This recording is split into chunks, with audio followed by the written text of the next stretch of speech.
Ah, Italy, land of pasta, pizza, epic art, and more regional rivalries than you can shake a meatball at.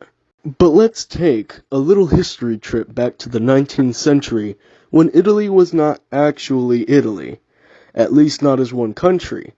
Nope. Instead, it was a patchwork quilt of kingdoms, duchies, and foreign occupied lands that would make your head spin. Fast forward to the mid-1800s, and the big idea. Hey, what if all these little states just got along and became one big, beautiful Italy? Cue the drama, the wars, the spies, and a guy named Garibaldi who basically looks like he's starring in an action movie before action movies were a thing. This is the story of the unification of Italy, or as I like to call it, how Italians went from bickering neighbors to one big familia. So, picture Italy in the early 1800s. You might imagine pasta, sunshine, and wine. But instead, imagine a bunch of disjointed little states with names like the Kingdom of Sardinia, the Papal States, the Kingdom of the Two Sicilies, and some Austrian dudes squatting in the north. Basically, it was like a family dinner where everyone hates each other but still shows up because grandma's watching. These states were ruled by kings, popes, and in some unfortunate cases, the Habsburgs, a royal family known for inbreeding and ruining fun. The north was practically an Austrian Airbnb, and the south, poor, disorganized, and ruled by the Bourbon monarchy. Real cute. Around the early 1800s, people started getting all worked up about this trendy new idea called nationalism.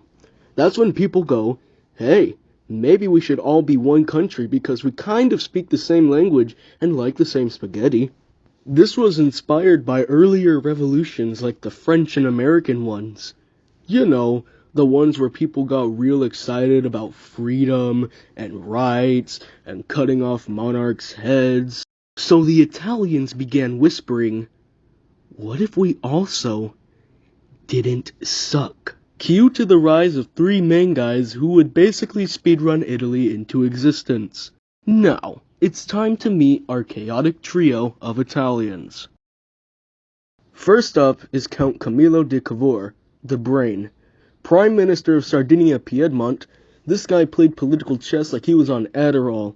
He wanted a united Italy, but without all the messy revolution stuff, because that was gross. Then there's Giuseppe Garibaldi, the Biceps, a freedom fighter with a beard that could crush you.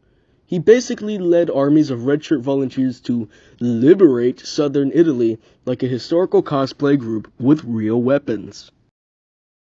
And finally, Victor Emmanuel II, the Face.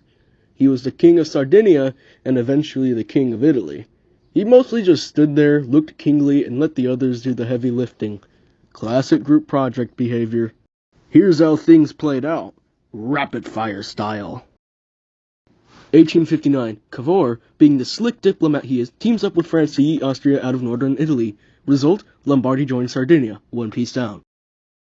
1860, Garibaldi goes full action hero mode and leads his red shirts to conquer Sicily and Naples. He's like, hey King Victor, here's all this land I conquered, you want it? Bro handed him half of Italy like it was a gift basket. 1861, Italy's like, boom, we're a country now. Kind of, not fully. The North and South are together, and Victor Emmanuel II is crowned king. Woohoo! Confetti! 1866, they snag Venice thanks to Prussia punching Austria again. Teamwork makes the dream work. 1870, the final boss, Rome. Once the French leave, thanks Franco-Prussian War, Italy rolls in and claims the city. The Pope is not happy, but Italy's finally assembled. And just like that, Italy was unified. Technically. Spiritually? Let's not get ahead of ourselves. So, everything was sunshine and gelato after unification, right? No, it wasn't. The North and South had less in common than pineapple and pizza. The economy was whack, politics were sketchy, and the Catholic Church was mad enough to ghost the Italian government for decades.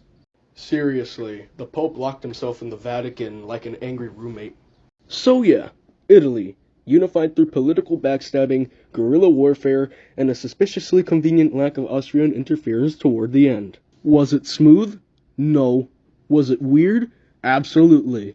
But it happened, and now we get to enjoy Italian food, art, and tourists taking selfies in front of the Colosseum like it wasn't once a site for literal blood sport. This has been Historish, where history is weird, messy, and sometimes kind of dumb, but always fun. If you actually learned something today, congrats! If not, at least you can pretend to know what the Risorgimento was at parties. See you next time. Probably yelling about Napoleon or something. Historish.